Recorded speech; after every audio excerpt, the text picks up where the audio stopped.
Did you know there are over 2,000 real estate agencies here on the Costa del Sol? Crazy, eh? So if you've got a property that you want to sell, who the heck do you choose? Over to you, Darren.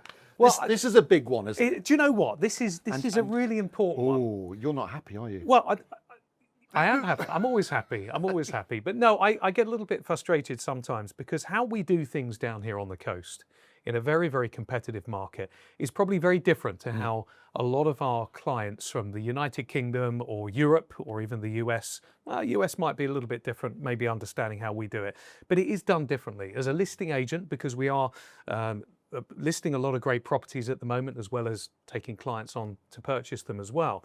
But it's done differently, isn't it? And there's different ways that we are selling property.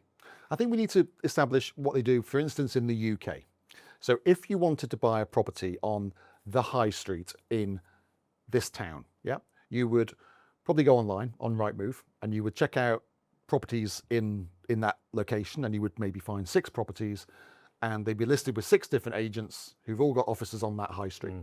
And you would go and you would make appointments, or you phone them, email them, make appointments to see those 6 properties with those 6 agencies. Now, that's fine, that's great. But what it does mean is that you're never really going to build too much of a rapport with one agent, because you've got to tell your story to 6 different agents. It's just a case of opening someone's door and but here on the Costa del Sol, it's different. Our role is different for buyers because buyers are here for a short period of time normally.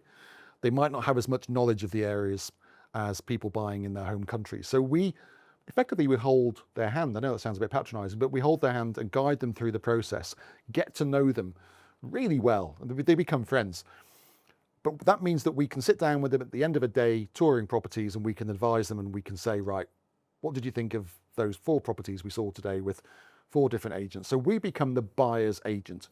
In the UK, you don't get that. You don't really get property finders unless you're in a very tight, exclusive market where you'll pay someone to go and do that. We don't get paid to represent buyers. So in the UK, people, if they want to list their property, they will go and they will choose one agent normally. That agent on the high street, maybe the parents have dealt with them, or they've had success with them in the past, or they've been recommended, or they've seen them in the local newspaper, and they've got a good reputation, and they give that agent the business. And it's usually because it's kind of road by road. Some agents are, more popular in a certain road, and you'd naturally want to go with them, wouldn't you? Or they might have sold your next door neighbours last month or something like that, or their commission rates might be cheaper than the competitors. And I know it's very commission sensitive in the UK, but that's another point as well. Yeah, that's another debate. Yeah, that's how a normal kind of home country agency world would operate. There is a question, of course, is it ethical to have one estate agency representing the seller and then representing you as the buyer? Yeah, of course. Because how can they maintain objectivity? How can they represent your best interests if they're also representing the interest of the person that you're going to be negotiating with? Yeah. So that's another video. And I have quite strong opinions on that. But anyway, and that's the American model, isn't it? We get a lot of American clients who've said to us, okay, this is great. You're representing me during this property search, but I hope you're not representing the sellers. And you're like, well, actually, we're not in this instance. But it makes you think, well, what if we were?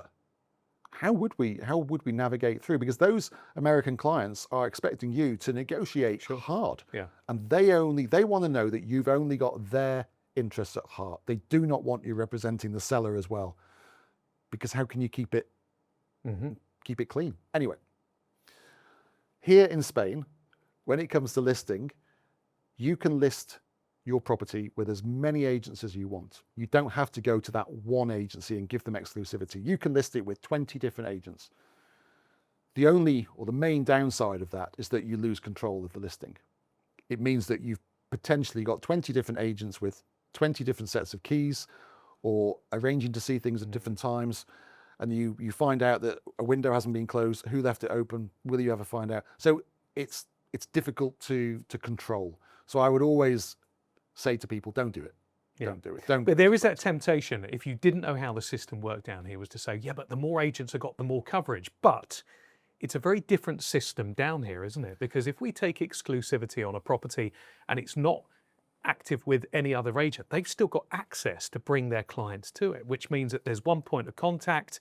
It means that we can look after the seller, and it means that we can share it to the other agent network and have a tight control on it. And it still gets the same coverage. I don't think it would get any less coverage.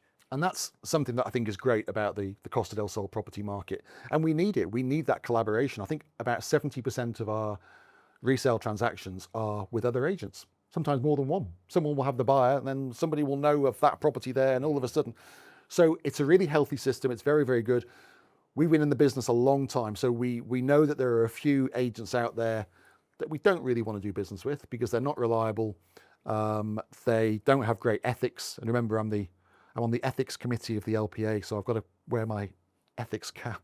But it's a really good system. As you say, we can show that property to all the agents on the coast. They all have access to it.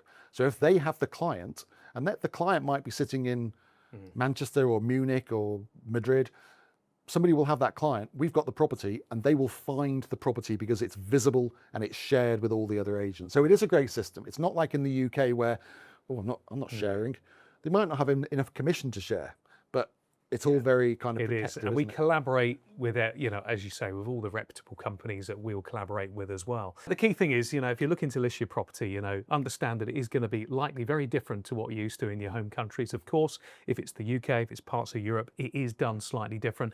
I would say sit down, have a coffee with an agent, get a good feeling for what they're going to do, how they're going to promote the property, what marketing strategies they've got. If they go exclusive, can they share it to the network, which Exactly. is nice. Because there's two client groups here. There's your end user buyers, and then there's your collaborating agents, and both are really important. So if I was selling, I would say, okay, how are you going to get me in front of buyers, and how are you going to get me in front of agents?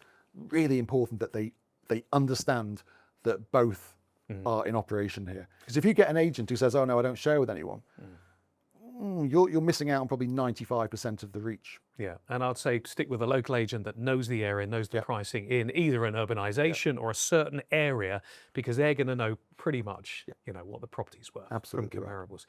Thanks, Sean. Yeah, thank you. Have a kip now. Time for a siesta. Exactly. Till the next time. Thanks for joining us. Cheers.